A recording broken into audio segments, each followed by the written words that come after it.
Good morning everyone, welcome to our small footprint. My name is Nyssa, and if you're new here, we are a family of 8 who live off-grid in Australia. Now, I am re-recording the beginning of this video. So I recorded this video yesterday afternoon, and when I went out to edit it, there was no sound in the first 10 minutes of the video for some reason. I'd say my mic wasn't plugged in properly. So it is 6 a.m.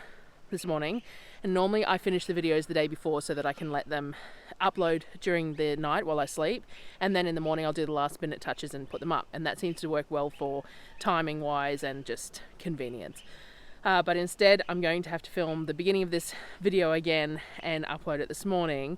I watched all the stuff that didn't have sound and lip read as much of what I said as possible to try and make sure I cover everything, but I'll just have to see if I double up anything when I edit it. So let me check that the sound's working and then I'll come back.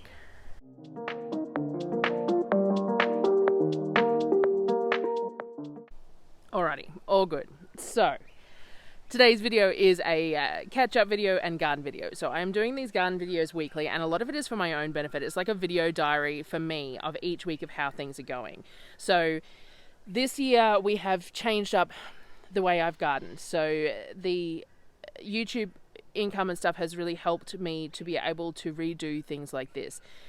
We have been here for 5.5 years now. We moved here June 5 years ago, and over that time we've done some extensive gardening. We started off really small and got bigger and bigger.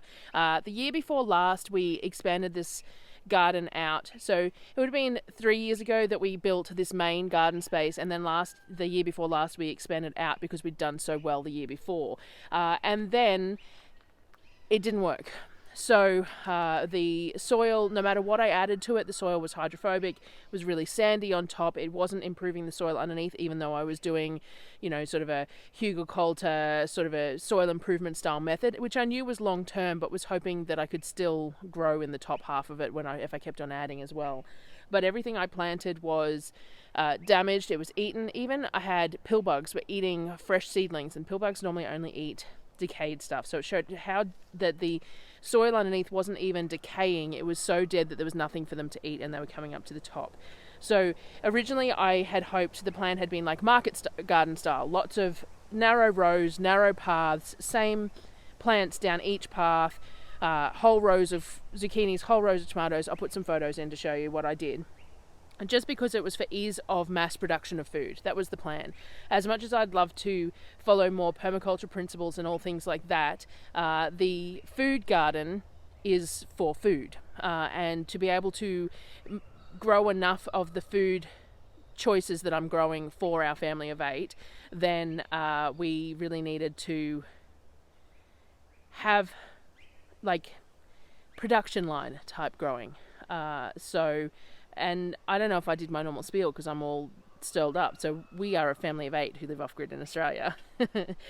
So I needed that production style. So it didn't work though. Last year, everything died. I grew absolutely nothing. Nothing worked. I also had problems in my hothouse. We had an infestation of mice, and they were eating the seedlings before I could grow them. So we built another hoop house that we were trying to secure. Except I used 50% shade cloth because it gets really hot here, and it was too much for the seedlings. The seedlings needed more than that. So this year I changed a lot of things into how we garden.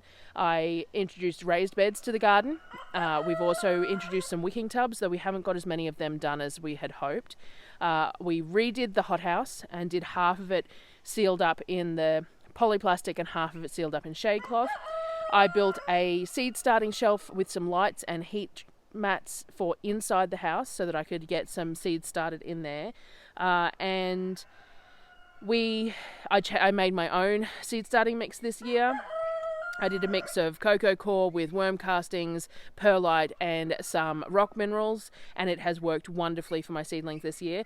We still have had some mice. It's been a little frustrating, but it's nowhere near the amount that we're getting into it last time, and we have been setting traps and stuff to try and alleviate that a bit. But I've had so many seedlings that I've actually given a whole bunch away, and by the time I get the beds that we managed to get done finished, I'm going to have more surplus seedlings. So now we've run into a little spot of issue before we finished what we wanted to finish, and that was that we've run out of mushroom compost. So we got a bulk truckload of mushroom compost sent out. The bottom of the beds we've used the sandy soil that came from the beds that were here previously. So it fills it around about 2 rungs worth of the beds. And then we've used a layer of the wood chips that we've got. They are partially composted wood chips, so they're on their way to being composted, and I'm just keeping aware that we've got wood chips in the garden beds. So there's a nice thick layer of those wood chips. That's going to hopefully drown out any seeds or anything that we picked up in the soil from the previous beds. And then we've got a big thick layer of mushroom compost, some potting soil on top, and some sugarcane. So the beds aren't quite as full as I would have liked, but we were trying to split the what we had available, and what we'll do is next year we'll get another truckload of the mushroom compost that we'll spread between all the beds as a top up. So the beds aren't quite as full as I would like, but they're still tall enough to be fine. And we ran out of supplies before we got all the wicking beds done that I wanted to get done, so we don't have as many of those done yet, but that's fine. We'll see how we go as the season progresses. It's hot enough here for long enough that this can be a work in progress, but also some of these beds might end up being winter crops, so we'll see how we go. So what else did I say yesterday and need to remember today? I think that's it. So the other thing that I did was that I missed on the other video. So again, I'm going to be dressed differently in the first half of this video. Is I showed off the first 4 beds. So I'm going to show them off today, and then I'm just going to pick up the video from yesterday's because I don't see the point in redoing it all. So let me turn you around and show you where we're at the moment. So this is the raised beds that we've ended up with. These, you'll have to excuse, there's bags and stuff because we only filled these beds yesterday. These beds aren't quite done, so we've still got the bags and everything in here. I generally bring the kids out and make them pick all the bags up and stick them all inside each other and things like that, but it's supposed to be 38 degrees today at a minimum, and we've got extreme fire danger and a lot of smoke hanging around, so we probably won't do much in the garden today other than I'll run through and do a bit of a water once I'm finished here, just to wet things down for the day. So we've got these raised beds. They are 3.2 meters long, 80 centimeters wide, 40 odd centimeters high. They are the Green Fingers brand, and I've been asked where I got them from, and I honestly just Googled, and whoever had the cheapest with the cheapest shipping, they're the ones that I bought. So we ended up buying 12 of them all up, but I have room for a few more, so we will see how we go. They are about $100 each, so they are not cheap. It was a significant investment, so that's $1,200 just in those metal beds. So these beds I got finished and planted out yesterday. These 2 beds still need a couple of bags of soil on top. They're not quite full enough, so there's 2 beds here that are ready to go. Darryl will just grab a couple more bags of the Active Grow locally, and we'll put 2 bags of Active Grow on top of each one. It's not the cheapest way to do it, but it gets them done, and I can get them planted out. So these beds I planted out the back row yesterday. I still obviously haven't done the front. I am still waiting on my irrigation. So the problem I'm having at the moment is the stuff that I plant out isn't necessarily doing as well as the stuff that's in the hothouse because it's not getting as consistent watering. So some of the more delicate stuff I've hesitated to put in the beds while I don't have the drip irrigation. So last year we used drip tape. There's a lot of it lying around here because we haven't rolled it all up yet. This drip tape, gravity fed drip tape with these drippers on it. So we use this drip tape on the stock tank, on the garden tank, but it won't work for raised beds because there's too much of a height that it has to come up to from the tank and things like that. So I ordered some non-pressure compensating drip line from Maze, and then what we'll do is in the middle here there will be a couple of Besser bricks with one of the blue barrels that's 200 litres will go here, and they'll have drip lines going either direction to both beds. So once we've got that sorted, it'll be amazing. I'll be able to run like half the barrels, to say like 100 litres between the 2 beds every 2 or 3 days depending on the weather, and the whole beds will be well watered. I'll have 3 lines of drip line in each bed. But I ordered it and it was free post and on sale, which is why I ordered it, and they emailed me and said that they don't send to PO boxes. Well, we don't have much of a street address for deliveries, but I did but I did give them the street address, and they ended up sending it through Star Trek anyway, who is Australia Post, so that's, you know, anyway. But it was sent like it was ordered like the 10th, and it was sent not long after that, and then it has sat in Toowoomba since the 19th. So I don't know what's happening. I've requested them to look into it, but nobody's gotten back to me. But we really badly need that drip line. So at the moment, the beds are looking a little bare because things are struggling a little bit in the beds without the consistent watering, and I really need that drip line to do that. So that's a little frustrating. But that's what we're going to do for the watering of these beds so that I don't have to hand water them.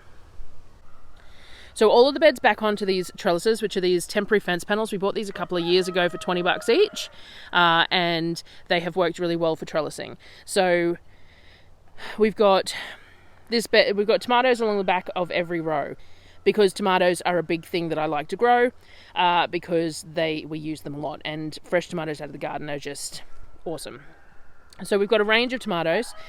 This bed is beefsteak style, so we have Black Beauty, Lucid and Solar. I'll try and find photos of those to put them up. They're really pretty. They came from Transition Farms. I've got a couple of marigolds in the corner, and this is a delicata, which I'm going to see if I can grow up this frame. If I can't, it doesn't matter. That's why I put it in the corner, because it can go out onto the ground here, because there is a walkway up the other end if need be. So if it ends up on the ground, then that's fine. I'll try and find a photo of the delicatas that we grew. Someone suggested I should grow them, so I did a couple of years ago, but I assumed they were a bit like a zucchini, and they're not. They're not quite a winter squash, not quite a summer squash, but they're stripy and they're a little bit firmer than a zucchini, but they trail like a pumpkin. So I don't know, I've never used these frames before. My cousin gave them to me because they had them as excess, and so I thought I'll give them a go in a couple of places and see how they work. So all those tomatoes, and some of these tomatoes have been in the hothouse for a while and really very much, let me see if I can bring that in focus, very much needed to come out. They've got some lovely big flowers on them already and things like that. So these are buried very deep, a good 20 centimeters, because they were so tall. So tomatoes you can bury down really deep because they have they will grow roots from the stems. So as you can see, the Black Beauties and the Lucids are all purple stemmed because they are dark coloured tomatoes, and then the Solars are fairly fair ones, which is why they're a dark green rather than a purple in the stems. So you can generally tell if a tomato is going to be a black or a dark blue or whatever by the colour of the stems and the purpling of the leaves and things like that, though there is other reasons for purpling leaves. And then this bed is cherry tomatoes. We've got some Brad's Atomic Grape, some Tommy Toes, some Sun Golds, and Brad's Crazy Cherry or something along those lines. I've got them written down, but this is all cherry tomatoes in this bed here, and then these two beds will probably have mostly cherry tomatoes in them as well along the back, because I like to grow lots of cherry tomatoes because the kids like to snack on them, and I like to cook them in oil to have them with fresh bread and things like that. So cherry tomatoes, there's nothing else in this bed yet. It's still, as I said, the irrigation is becoming the issue. So the other two beds of tomatoes are doing really well. These were all my paste tomatoes, so I'm standing in my own light because I'm used to filming in the afternoon, not the morning. So we have San Marzanos, Amish paste and Gilberti paste in here, and some of them have some trellises of tomatoes already coming in, so that's cool. And I generally come in and pinch out suckers, but I do quite often let a second leader grow depending on space and stuff. These are planted pretty close together in the bed, but these beds are pretty heavily fertilized, being the first year of the beds too, and they are going up a trellis, so I can clear out a lot of the lower leaves to stop from the issues from the not enough airflow. And we get a lot of airflow in this bed. As you can see, everything is shaking and waving around, which is great for pollination for the tomatoes because they're wind pollinated, but it also helps with mildews and fungus and all that sort of stuff to have the space, which is why you don't want to plant them too close together. But I am planting things a little closer together than normal because the bed's really well fertilized. We've got the trellis. I'm pruning them down to a single or a double leader. So all these are the paste tomatoes, and they're all doing quite well. We do have a little bit of curling on the top, but nothing excessive, and we are throwing out lots of fruit leaves, so lots of little fruit trellises and stuff, so it's pretty neat. The other thing we did was the wicking barrels. So this is the first wicking barrel that I've got, and this is the one that has Kajari melons in it, which are going to grow up this trellis here. So I've got 3 Kajari melons in here at the back so they can go up the trellis, which means the whole front of this is empty. I was thinking I might put a big bunch of basil or something in the front here. The Kajari melons don't have much growth at the bottom of their vines, so having something else in here is not going to impact them, and they're going to go up the trellis. And I have hit and miss with Kajari melons. Sometimes I get quite a few melons on it, sometimes I don't get any, so I don't want to waste this front space of this bed if we don't get anything out of the melons. And the soil stays nice and damp in here with the wicking capabilities, so I want to use that soil there as well. So that was the first wicking tub. Well, it's actually the last one I filled, and I actually filmed filling this one, which I really need to share. I've got a whole video to show how I filled these wicking tubs. I just haven't got there to doing it. So that's what we've got at the moment. So as I said, excuse the bags because we just filled beds yesterday and I haven't made a child come out and pick them up for me yet. But so we've got the two, and then the wicking tubs, and then yeah. So now I'm going to swap over to the other video because that's where I believe I cut off the sound for this one. So I will cut over to the other video, and you'll just have to deal with the breakage of the video and the change of lighting and all that sort of thing, and hopefully it works, and I will see you guys on the next video. The other wicking tubs are doing quite well. There's some sunburn on some of the older leaves, but that's fine, that's to be expected. But the new growth is looking nice and healthy, and we've got some nodes on it and things like that. So I'm not sure, some heavy variegation in some and not in others, but we'll see. These are the honey nut pumpkins that I haven't grown before, so they're doing fine.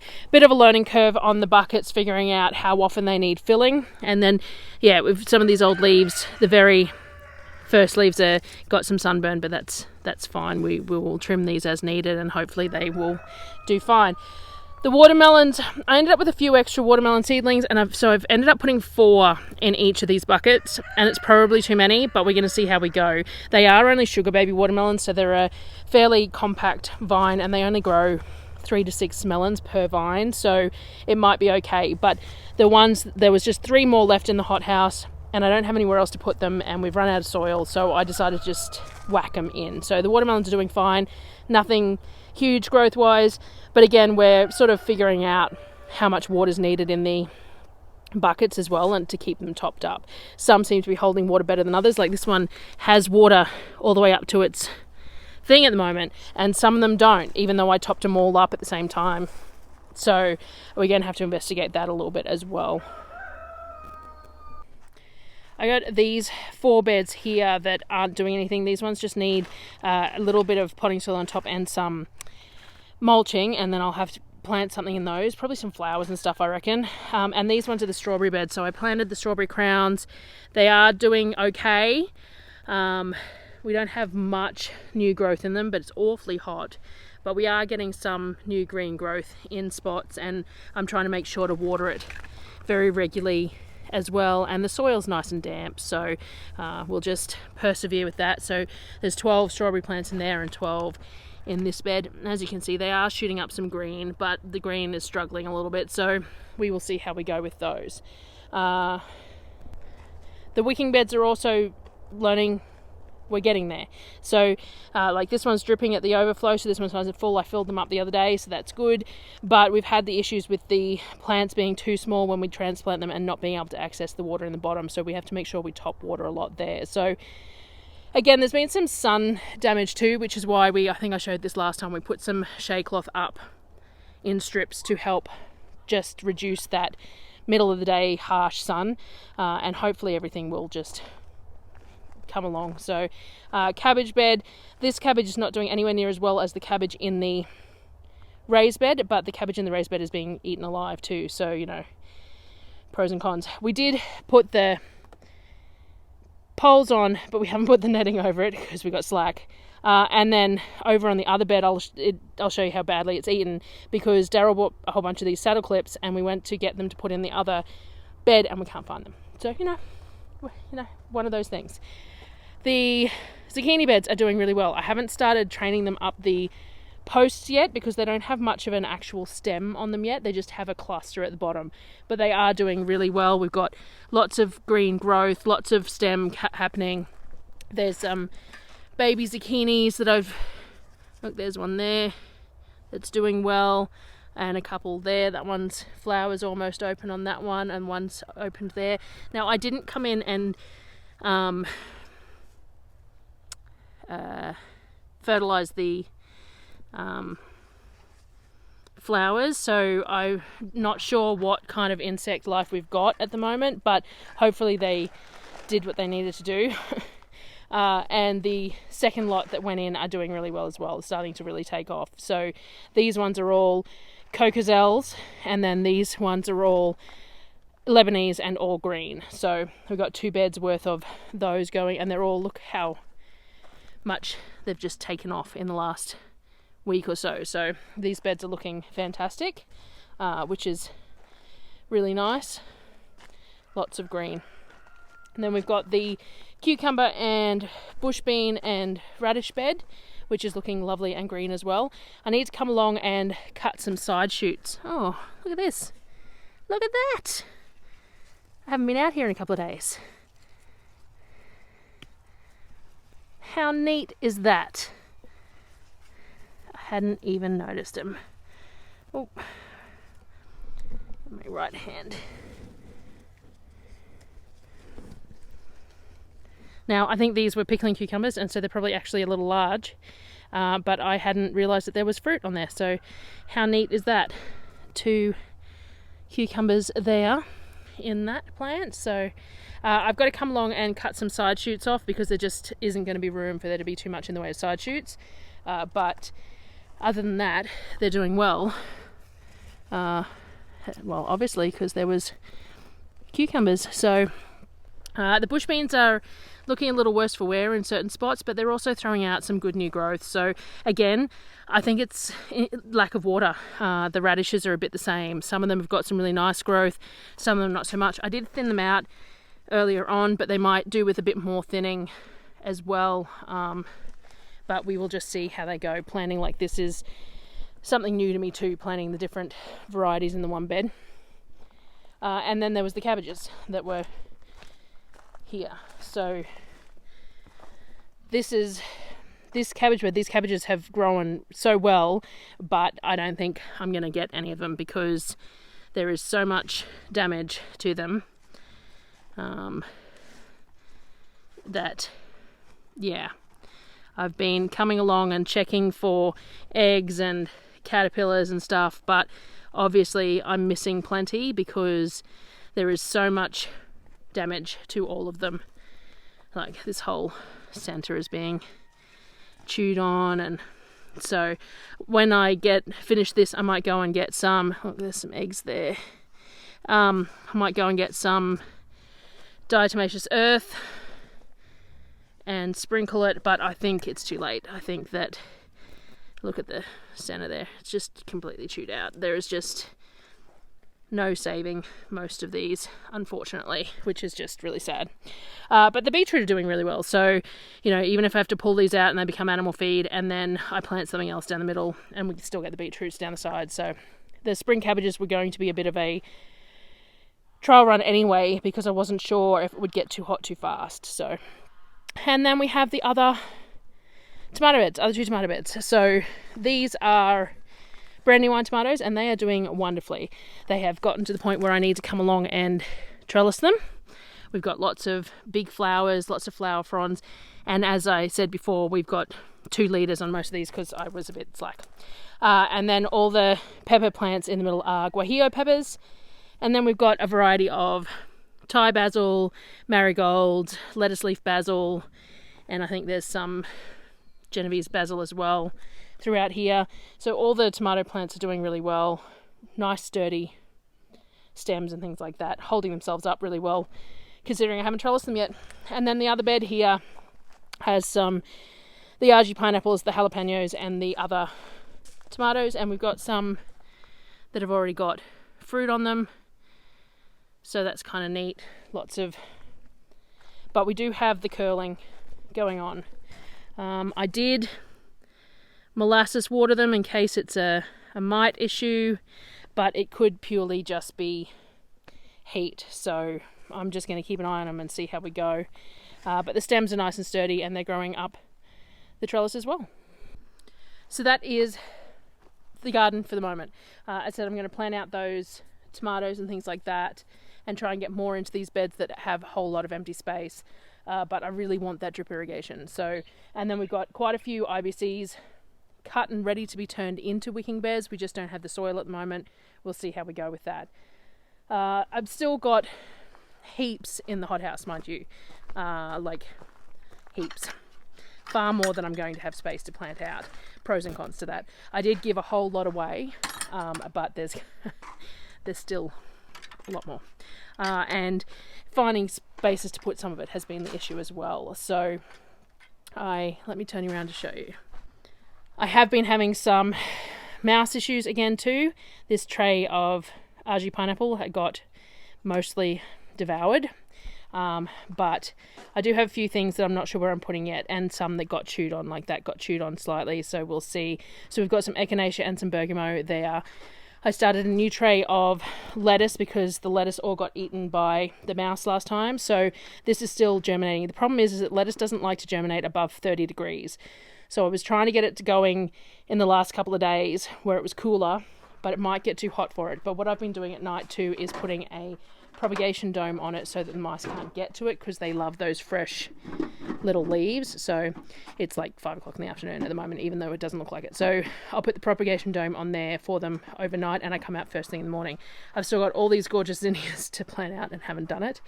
And then I did buy some bergamot and some echinacea and some arnica because they were ones that I was having a whole lot of trouble germinating, and they were in stock at some of the herb places. And then the mouse chewed one of the echinaceas, and they weren't cheap, so anyway. But I still have tomatoes that I've got nowhere to put. So these are German Johnsons that I've got nowhere to put. There's some lettuce there that I need to put out. These are zucchinis that are really struggling in pots any longer, but I just don't have anywhere to put. And then I've got silver beet and stuff to go out as well there. More nasturtiums to go out as well. I'm just going to scatter them wherever. And then I've got more tomatoes because I ended up with far more than I needed. I mentioned in a couple of videos that I lost all the Kellogg tomatoes. I was going to try again, so I did, and I got 4, and then a mouse ate one of them. So I'm hoping to at least get 1 or 2 of these so that I can keep seeds. Then I got a whole heap more jalapenos, and that's tomatoes, a few more guajillos still left, and then I got all these paprikas as well. So the paprikas I'm going to put out with some of these new tomatoes, and then I've still got these giant tomato plants that just haven't gone anywhere yet. Got rosellas that need to go into new pots, whole lot of basil clusters that I still need to get out, and more tomatoes. I've even got a couple of cabbages here that, just haven't found anywhere. I bought myself a chamomile, and then the mice chewed on it. Hopefully that one recovers. I've got a sage plant here that isn't doing very well, some dill, more paprikas. We've got some cornflowers, some spinach. That spinach there got eaten by the mouse. They even chewed on this elderberry cutting. Like, why? So there was 3 elderberry cuttings that were doing really well, and this one has been gnawed on. So I'm going to mix tray here. This was to go out to be planted with some of the tomatoes. There's some parsley, some silver beet, some peppers. I'm not real sure what these ones were, and some basil. Now, these ones could be... I tried to grow Argy mango and the sugar rush peach, and they mostly failed. But this is not... This could be Argy pineapple, or it could be Argy mango, or it could be the sugar rush peach, because it's a different structure to the paprikas and the jalapenos. Where were they? Yeah. It's got a different leaf style, so I'm not sure what that is, so I'm going to plant it out just in case, because I did not end up with any Argy mangoes working, and I got 3 sugar rush peaches, and the mouse ate them. So, I do not know what this is. I will have to wait and see because there was no label on it. It could be bergamot. Some more basil, And then this is Thai basil that accidentally got hidden. If you saw one of the other videos, it got hidden behind tomatoes, so it's really gone leggy. Some snapdragons that I need to prick out. More tomatoes, and then this is the chamomile that I started myself. So the mice have chewed that one off, and that one died. So I've got a few here, and again, I've been putting a cover over it at night to try and protect it overnight. So I still have a fair bit in the hothouse that needs dealing with as well. So the plan is to, you know, increase space each year sort of thing, buy more mushroom compost next year just to top up beds, not having to buy such a large quantity to start the beds again, and then see how we go. These are the potato beds behind me here, so you can see all the netting and everything's fallen down. So it does have hoops though over it, so it wouldn't take much for us to run some Avery mesh around the outside and fix the netting, and then I could plant the potatoes and stuff out there again. The rest of this space is just dry and not used because the birds have access to it, and we didn't have the materials or the funds for, you know, making more. So this video is jumping all over the place, and I've had to put this little snippet in because I'm editing it. And obviously in the previous iteration of this video I mentioned about the fires, and then in the new recording I haven't. So before we go back to that video to show you the fire, we've been really lucky. The bushfires have avoided us so far, though we are on extreme fire danger today with there's some 30k winds forecast, so that could be detrimental, but we will see. But we missed the main fires, and then we got a lightning strike on the property. So there was lots of drama with the lightning strike. It was pretty scary. The flames were pretty big, and they're very close to the house. So I must have said something about the lightning strike and then said I'd go and show it to you later. So now I'm going to show you where the lightning strike hit on the property. This is outward, so this is how close to the house the fire ended up being. It's out. So the orchard is behind me. None of the fruit trees are doing very well. I'm not entirely sure why. I think the grey water system stopped working and we didn't realise, and so they weren't getting enough water, so we're working on that at the moment. But most of the trees are not flourishing at all. They have not a whole lot of new growth at all, and it's really sad. But let me turn you around. So this is where the lightning hit. I'm not sure exactly where, but this general vicinity. Unfortunately, we had a whole bunch of cardboard here because it was cardboard that had come out of the house and was supposed to make it to the compost pile, and the children, instead of getting it to the compost pile, it ended up just straight over the fence. So a lot of this was lit up, and there appeared to be a pallet or something underneath it as well. But we're thinking maybe this stump got the initial hit. Not real sure, but yeah, so it lit up, and there's lots of trees around, and this is the solar structure just here. So there was concerns that if it went up, the rural fire aren't allowed to help because there's electrics in there and stuff. So we were very lucky. It got right up to the edge and burnt all this section, but we got it under control. Very, very lucky that it was spotted early enough to get a handle on it and to get it sorted. Though we did run into the issue that in one of my previous videos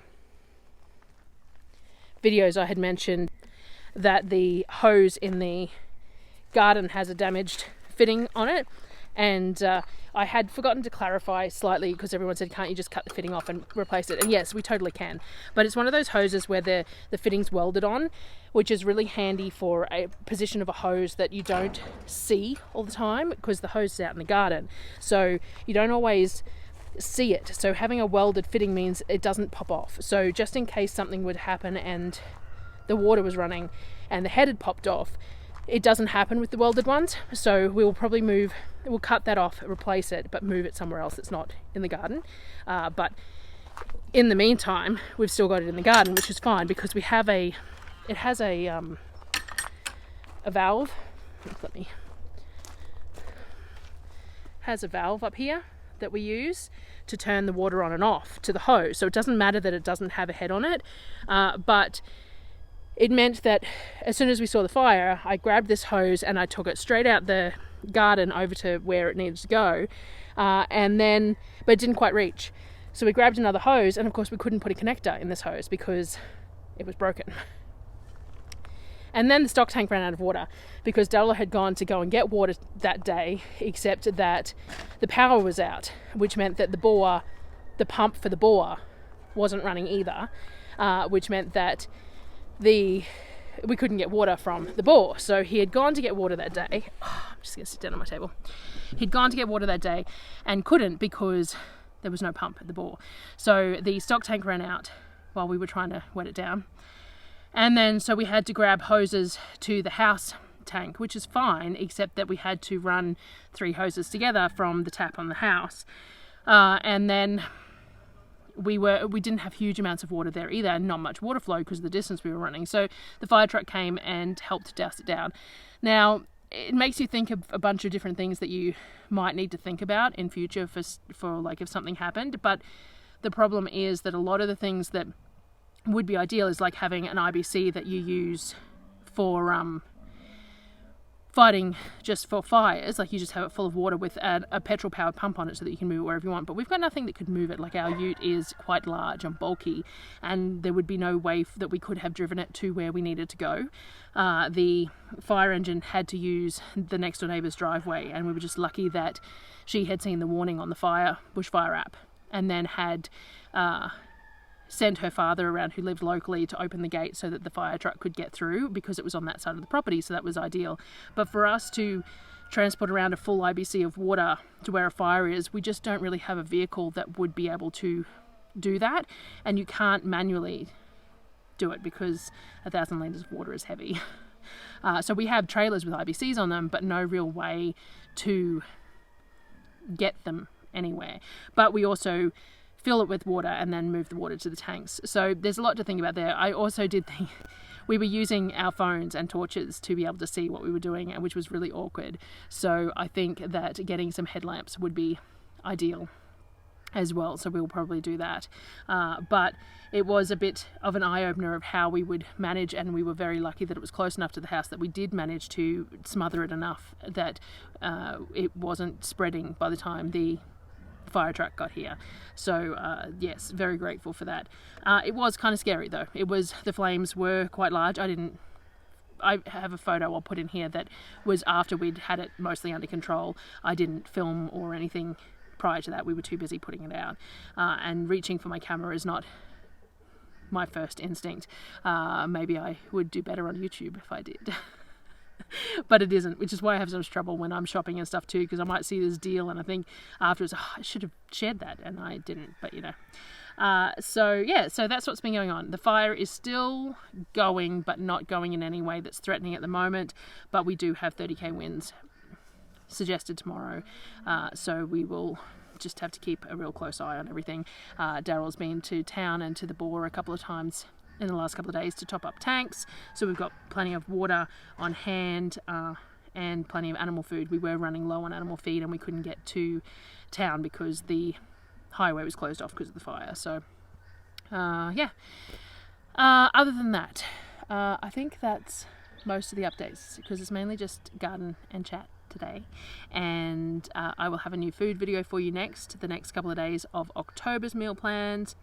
I have a couple of single videos that need to come out. I was asked about our cold brew because I bought that new jug from Kmart. It was the shopping before last, and I totally took video of it because of that. I got the new ice cream maker, so we're going to be making a whole bunch of different ice creams and things like that, but we just haven't got there yet. So we will get there as we can. So thanks for joining me again today, and I will see you on the next video. I do need to do another FAQ Q&A or whatever. I've had a few new people come in and ask questions. I do answer them in the comments. If you ask one in the comments, then I'll just answer it there, but I will try and keep a bit of a track and do a bit more, another more recent intro video and things like that. So coming up to 2 years on YouTube, so that might be a good time to do it. And we'll probably do Vlogmas again this year, so vlogging every day in December. It's good for the YouTube algorithm, but also it's kind of fun because I tend to do craft activities with the kids every day in December, as well as a, you know, celebratory thing. So anyway, I will see you on the next video. Thanks for joining me again, guys.